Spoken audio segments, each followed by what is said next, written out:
One day, Edward was in the shed where he lived with the other engines. They were all bigger than Edward and boasted about it. "The driver won't choose you again," said Gordon. "He wants strong engines like us." But the driver and fireman felt sorry for Edward. "Would you like to come out today?" "Oh, yes, please," said Edward. So they lit his fire, made lots of steam, and Edward puffed away.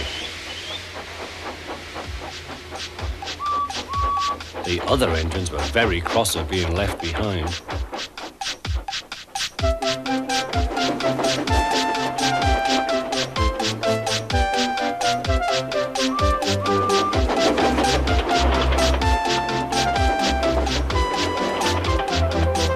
Edward worked hard all day.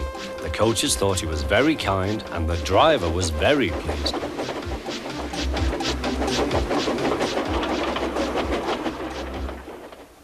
"I'm going out again tomorrow," Edward told the other engines that night. "What do you think of that?" But he didn't hear what they thought, for he was so tired and happy that he fell asleep at once. Next morning, Edward woke up to find nothing had changed. Gordon was still boasting. "You watch me, little Edward, as I rush through with the express. That will be a splendid sight for you. Goodbye, little Edward. Look out for me this afternoon."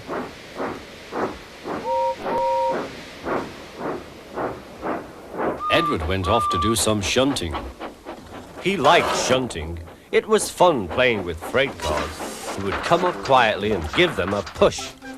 Then he would stop and the silly freight cars would go bump into each other. "Oh," they cried, "whatever is happening?"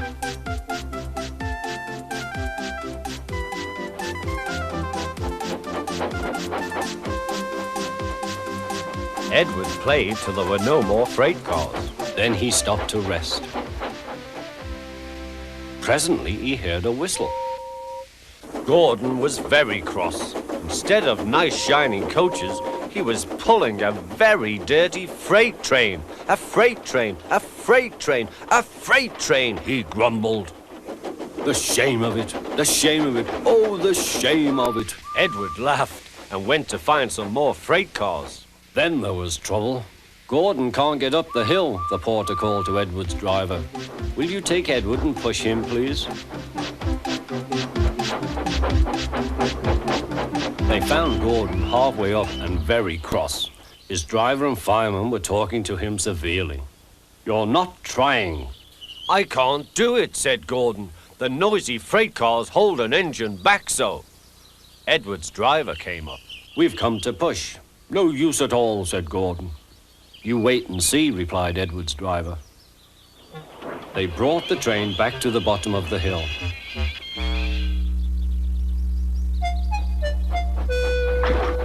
"I'm ready," said Edward. "No good," grumbled Gordon. They pulled and pushed as hard as they could.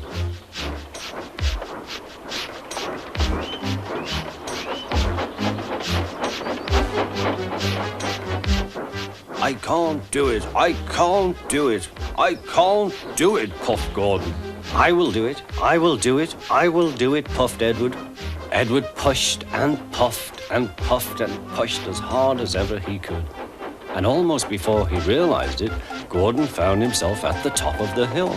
"I've done it, I've done it, I've done it," he said proudly.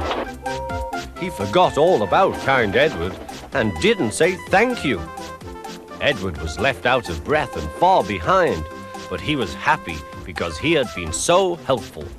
At the next station, he found that the driver and fireman were very pleased with him.